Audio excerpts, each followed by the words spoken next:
አንዳንድ ጊዜ እኮ ታውቃለህ አይደል? እኛ እየሳቅን ፎቶ ስንነሳ ሞልቶልን ይመስላችኋል። ሁሌ ሞልቶልን ከአቅማችን በላይ ሆኖ እንደሆነ አልገባቸው።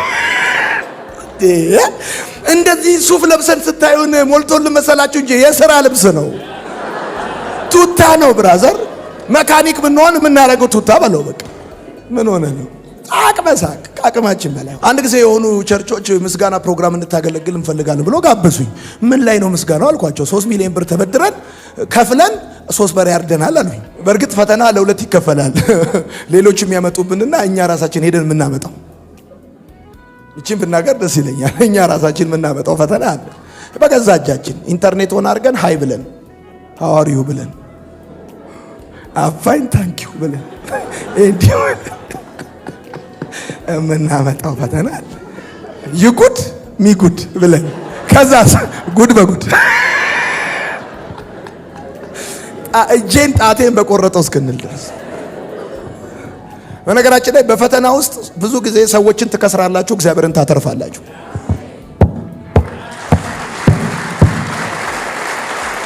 ሰዎችን ትከስራላችሁ፣ እግዚአብሔርን ታተርፋላችሁ። ደግሞ ታውቃላችሁ ፈተናው ለክላሱ ሙሉ ነው፣ መልሱ ግን በግል ነው።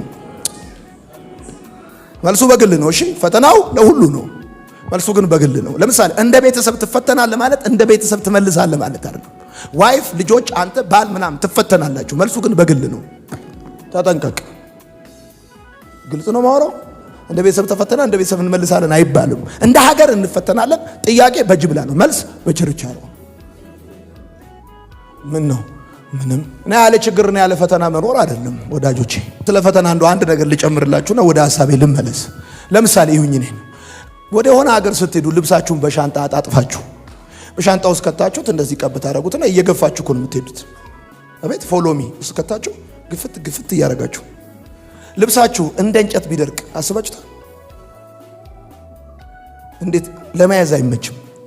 ለዚህ ነው እግዚአብሔር በፈተና ላያያዝ እንድንመች አድርጎ ያጣጥፈናል። ከዛስ በቃ በዚህ ሲለ እሺ ጌታው እዚህ እሺ ጌታው በቃ እጥፍጥፍ አድርጎ ከቶ በቃ ይዞ ወደሚፈልገው በቃ በፈተና አያቴ 100 ኪሎ ስንዴ 100 ኪሎ ጤፍ ትገዛ ነበረ እና 100 ኪሎ ከመጣ በኋላ ወንፊት ላይ ታስቀምጥና መታ ታደርገዋለች።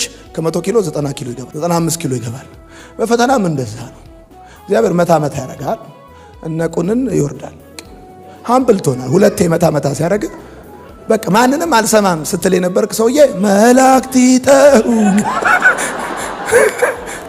ከሰማይ ቤት ሰርተው ቤቴ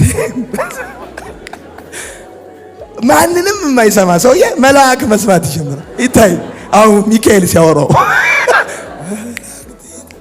አስተካክሎ። ዛሬ ግን በጣም ደህና ናቸው። ምን ላድርግ እየሳኩ ነው፣ ከአቅሜ በላይ ሆኖ።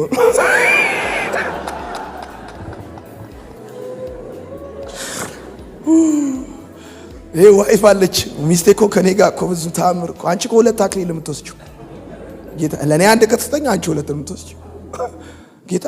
ቆጥሬ እኮ ነው ማስቃት፣ በምንም ላስቃት ስለማልችል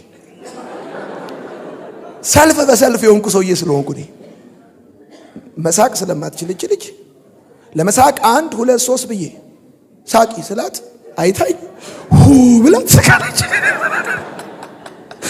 ኢየሱስ ጌታ ነው።